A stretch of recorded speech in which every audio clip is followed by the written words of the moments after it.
이 아침 가운데 읽었던 본문의 말씀 마가복음 1장 1절서부터 8절의 말씀을 통해서 천국의 준비라고 하는 제목으로 함께 말씀을 나눕니다. 지난주에는 천국의 임재라고 하는 제목으로 말씀을 나눴어요. 천국이라고 하는 기본적인 개념이 뭐냐? 그것은 뭐 죽음이 없는 것, 아픔이 없는 것, 괴로움이 없는 것, 질병이 없는 것, 그게 천국이 아니라 천국의 기본적인 개념은 하나님이 계신 곳이라고 하는 것이죠.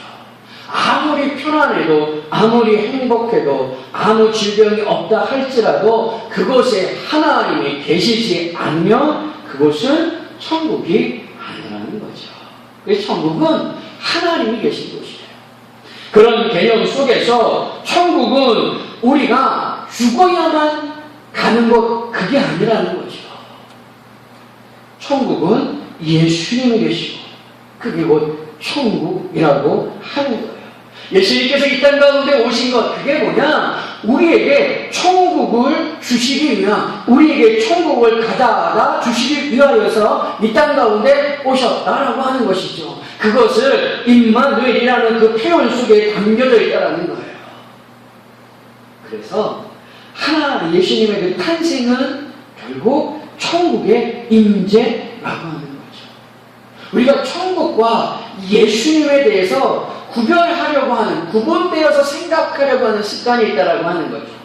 그 천국은 하나님께서 약속하신 슬픔도, 아픔도, 질병도, 죽음도 없는 곳이라고 생각하고, 그 천국에 들어가기 위해서는 예수라고 하는 티켓, 예수라고 하는 표가 있어야 한다라고 생각하는 거야. 그래서 천국과 예수님을 따로 생각한다는 거야. 구분해서 생각한다는 거야. 그런데 성경이 우리에게 끊임없이 보여주는 말씀 중에 하나는 뭐냐면, 예수님이 곧 천국이고 천국이 곧 예수님이다라고 하는 것이죠. 내가 예수 그리스도를 영접했다라고 한다면 이미 천국은 내게 임하였다라고 하는 겁니다. 그 천국의 임재가 내 안에 있다라고 하는 거죠. 그 천국을 느끼며 살다가 궁극적으로 약속하신 그 천국, 저 천국에 가는 것, 그게 성도의 삶이라고 하는 거예요.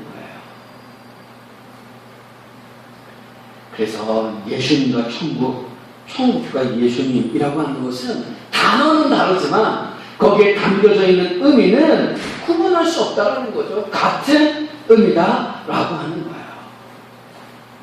그러면 그 천국을, 임재하시는 그 천국을, 임재한 그 천국을 어떻게 맞이할까? 오늘은 이 부분을 잠시 생각해 보려고 합니다. 그것을 보기 위해서는 먼저 이스라엘의 역사를 가만히 보아야 하는데, 이스라엘의 역사 가운데 구약인 말라기와 신약의 시작인 마태복음이라고 하는 요 두 사이에 간격이 있습니다.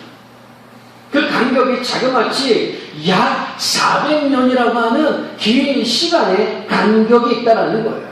요 400년 동안에는 선지자가 나타나지 않았고요. 요 400년 동안에는 하나님의 말씀이 없었다는 거예요.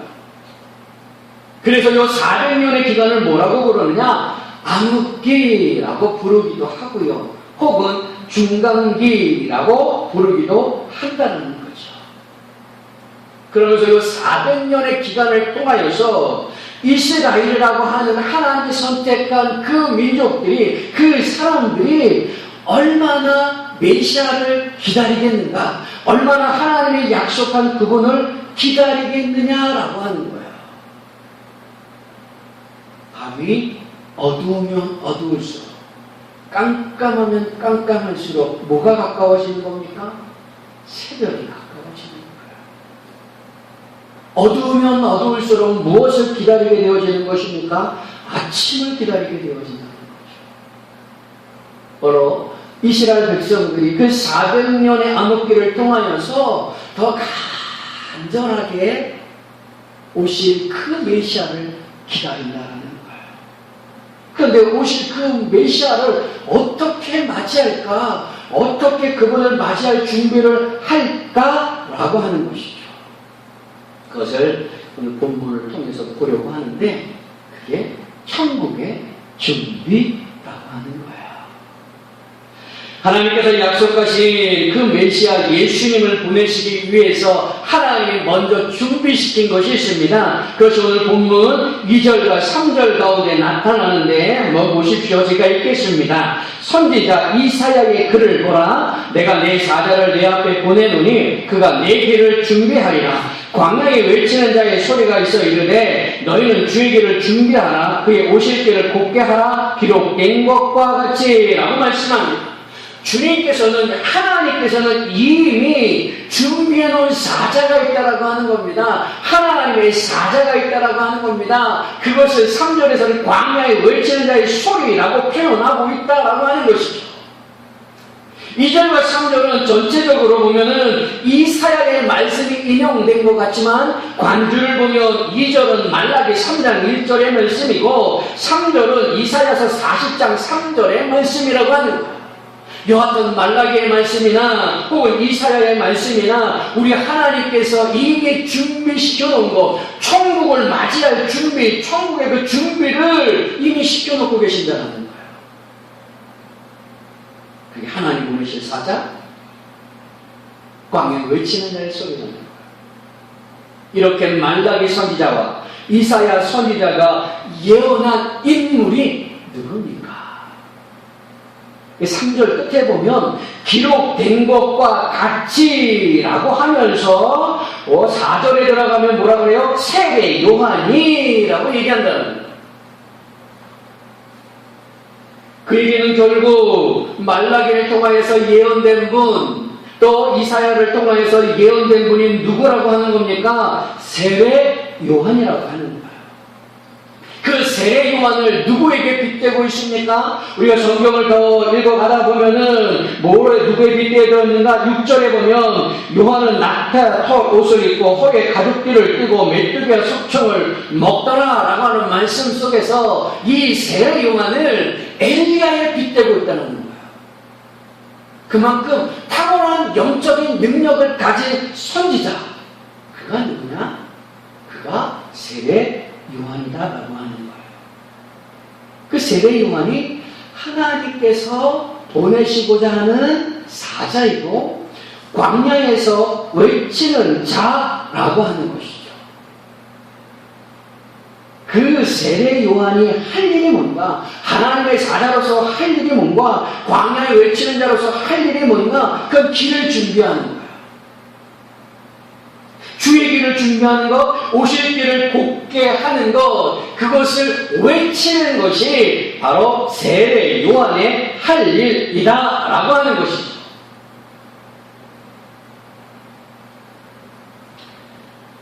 그 세례 요한이 보여준 것, 주의 길을 준비하라, 오실 길을 곱게 하라라고 하는 그 방법이 그럼 뭘까? 하나님의 사자로서 세례 요한을 보내시면서 주의 길을 준비하라고 보내셨다는 겁니다. 외치는 자의 소리로서 오실 길을 곱게 하라라고 말씀하셨다라고 하는 거죠. 근데 그 방법이 뭐냐라는 거예요. 주의 길을 준비하는 것, 오실 길을 곱게 쫙 평평하게 만드는 그 방법이 뭐냐? 그것은 요단강에서 세례를 베푸는 거예요.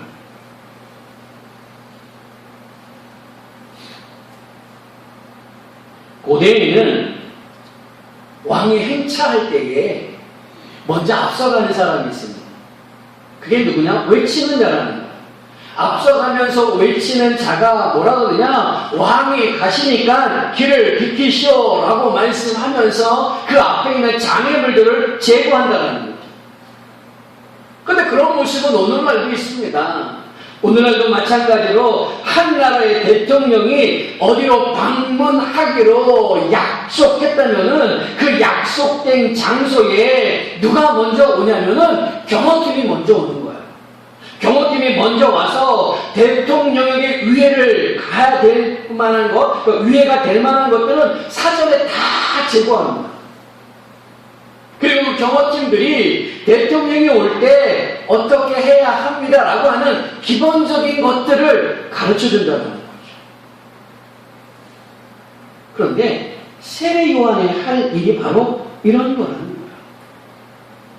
왕이 오시기 전에 앞서서 외치는 자의 모습으로서 왕이 오십니다, 왕이 지나가십니다 라고 외치는 것과 같이 대통령이 어디를 방문하기 이전에 이미 경호팀이 와가지고 사전에 모든 것들을 위해를 가할 수 있는 모든 것들을 다 제거하는 것처럼 세례 요한이 바로 그런 준비를 한다는 거예요.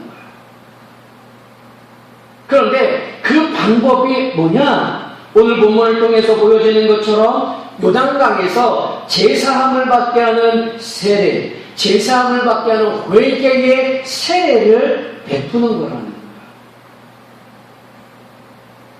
근데 가만히 생각을 해보십시오. 왜 세례를 베풀까? 왜 주의 길을 준비하는데 세례를 베풀까? 오실 길을 평탄하게 하는데, 곱게 하는데 왜 세례라고 하는 것을 행할까라고 하는 거예요.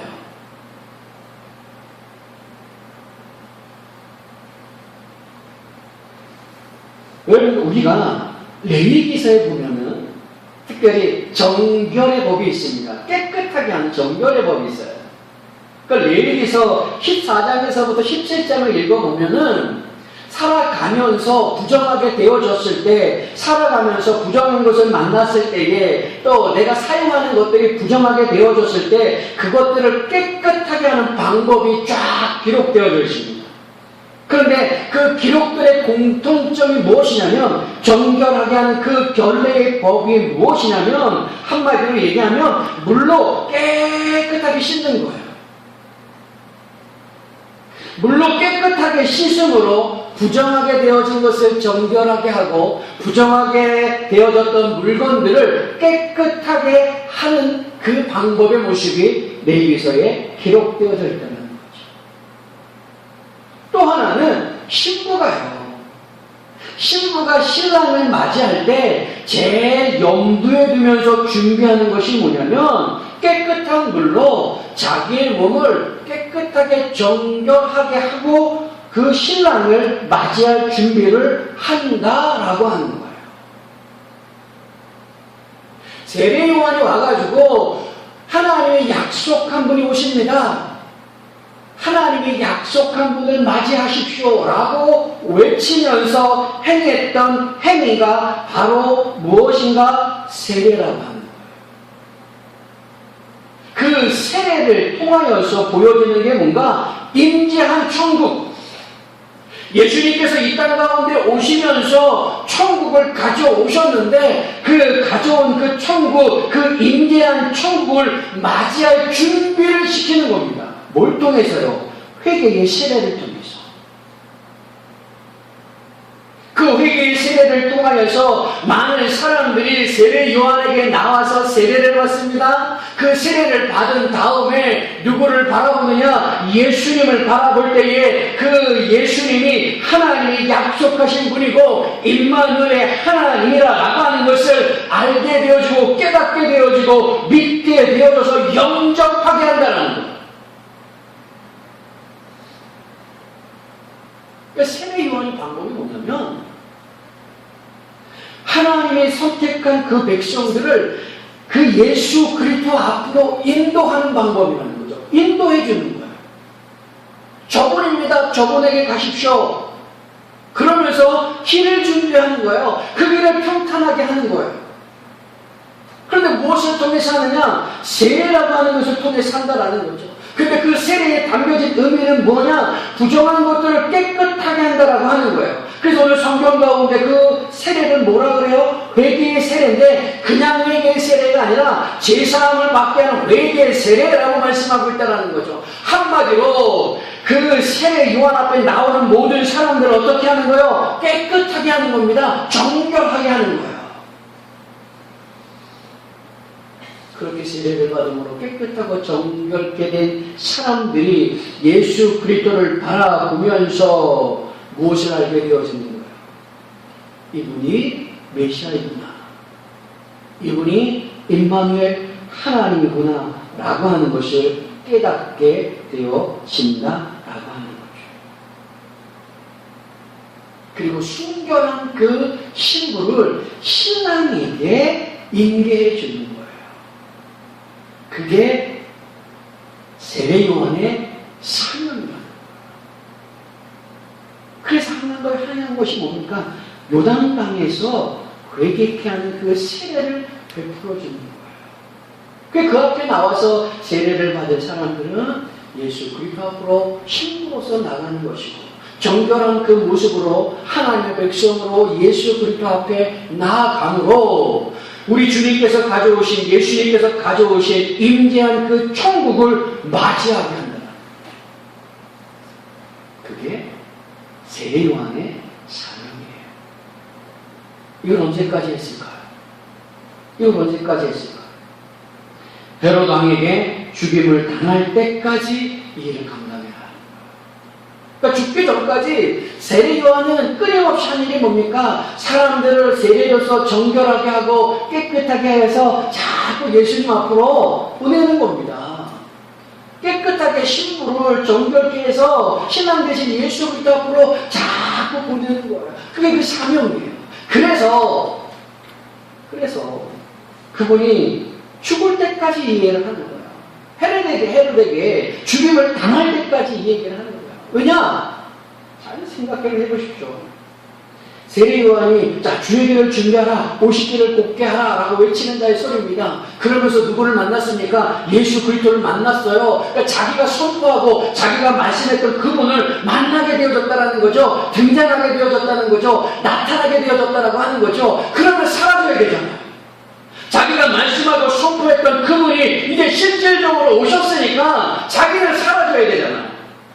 그런데 죽기까지 끊임없이 한 일이 뭐냐? 그 회개 시를 계속 베풀었다는 거예요. 왜? 그게 사명이에요. 오십니다. 그분이 오십니다. 외치는 것으로 끝나는 것이 아니라 오신 그분에게 성도들을 정결케 해서 보내는 사명이라는 거죠. 그래서 헤롯 왕에게 죽임을 당할 때까지 계속 그 일을 했어요. 그런데 한 가지 더 생각해 볼 문제가 있는데, 가만히 생각해 보면 예수님과 세례 요한은 서로 알고 있는 사이일까요? 모르고 있는 사이일까요? 예수님께서 요단강에서 세례 요한에게 세례를 받으러 나오실 때에 세례 요한이 그때 예수님을 처음 봤을까요? 아니에요. 예수님과 세례 요한의 그 간격은 6개월의 차이가 납니다. 세례 요한이 6개월을 먼저 태어났습니다. 그런데 그 세례 요한과 예수님은 뭐냐? 친족이에요, 친족.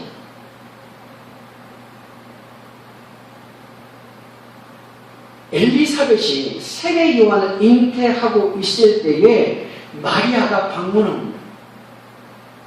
근데 그때 방문하는 마리아는 예수님을 잉태한 모습으로 방문한다는 거예요.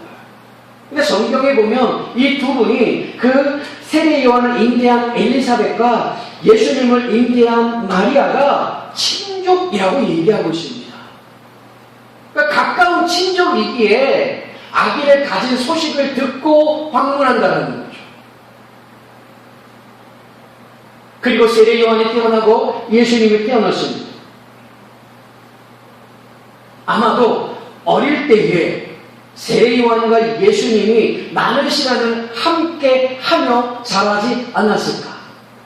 아니, 적어도 서로의 존재에 대해서는 잘 알고 있었을 거라는 거죠. 그러니까 그때 처음 만난 게 아니라는 거예요. 근데 회개의 세례를 베풀 때에 예수님께서 나오십니다. 그때 세례 요한이 한 말이 무엇이에요? 그는 이렇게 얘기해요. 내가 당신에게 세례를 받아야 할 터인데 당신이 내게로 오시나이까. 세례 요한이 무엇을 인정하는 겁니까? 예수님이 하나님의 약속하신 그분, 예수님이 임마누엘 되시는 그분이라고 하는 걸 인정한다는 거예요. 쉬웠을까요? 쉽지 않았을 거예요. 왜냐?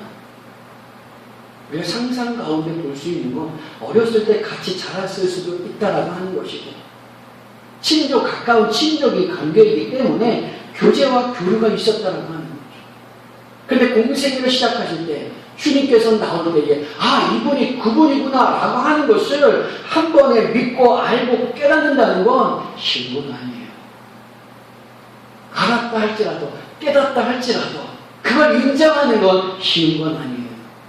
근데 세례 요한이 그대로 인정하는 모습을 보여주고 있다. 그에게는 자기의 사명이 뭔가를 잘 알고 있다는 거예요.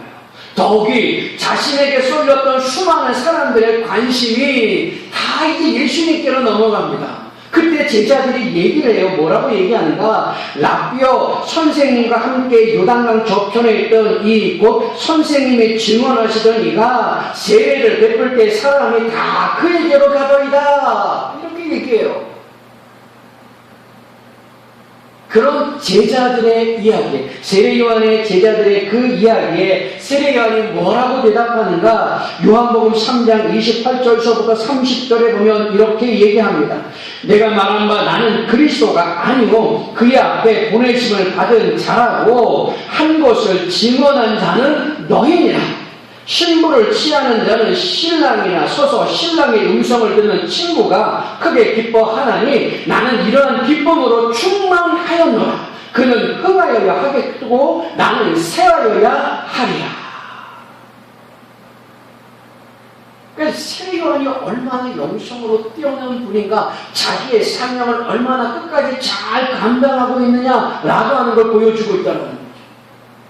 세례요한은 자기의 제자들에게 말하기를 나는 그리스도가 아니고 나는 메시아가 아니고 내가 증언한 저분이 그리스도이고 저분이 메시아임을 너희들이 전해야 된다, 너희들이 말해야 된다라고 말하고 있다는 거예요.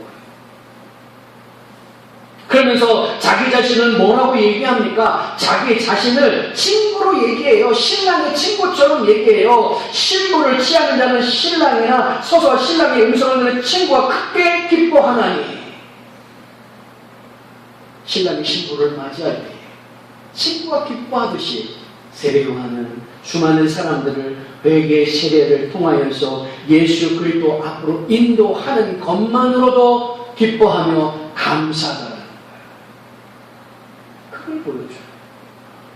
그러면서 그는 흥하여야 하겠고 나는 새하여야 하리라. 그러면서 자기의 제자들도 누구에게 보냅니까? 예수님께. 왜요? 자기의 제자들도 역시 임재한 천국을 맞이해야 하는 사람들이기 때문이다. 그러니까 끊임없이 일을 하는 겁니다. 회개 세례를 베푸니까 끊임없이 일을 해서 세례받은 사람들을 다 예수 그리스도 앞으로 보내는 거예요. 세례 요한은 자기의 사명이 무엇인지 잘 알았으며 자기의 사명을 철저하게 지켰습니다. 그것은 예수님으로 말미암아 임재한 천국, 예수님께서 가져온 그 천국을 회개의 세례를 통하여서 맞이할 준비를 시키는 거라는 거예요. 그게 천국의 준비예요. 그러면 잘 생각해 보십시오. 예수 그리스도로 말미암아 내게 임재한 이 천국을 대하는 태도가 어떠해야 하는가? 내 안에 있는 예수 그리스도, 그래서 그분이 가지고 오신 천국이 내 안에 있는데 내 안에 있는 이 천국을 대하는 태도의 모습이 어떠해야 하느냐라고 하는 거예요. 본문 속에서 보여주는 세례요한이 요단강에서 세례를 베푸는 장면, 그 세례요한이 임재한 천국을 맞이할 천국의 준비로 예비된 자로서, 세례요한은 하나님의 사자로서 광야에 외치는 자로서 요단강에서 제사함을 받게 하는 회개의 세례를 베품으로 천국의 준비를 하겠다는 거예요. 결국 천국은 예수로 말미암아 우리 안에 임재했는데, 예수를 통한 임재한 천국을 우리가 살아가면서 끊임없이 경험하며 그 천국 안에 있는 그 은혜를 끊임없이 누리는 방법은 다른 것이 아니라는 거예요. 그건 뭐냐? 날마다 내 자신을 정결하게 하는 것, 날마다 내 자신을 깨끗하게 하는 거라는 거예요. 그게 뭐예요? 그게 회개하는 거예요.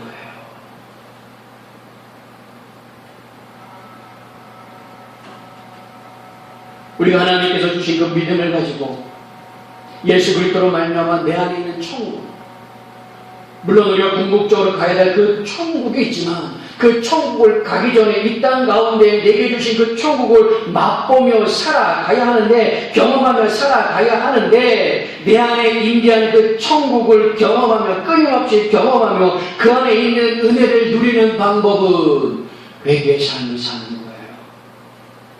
날마다 내 자신을 정결하게 깨끗하게 하는 삶을 살아가는 거예요. 그것이 입술로만 회개가 아니라는 거예요.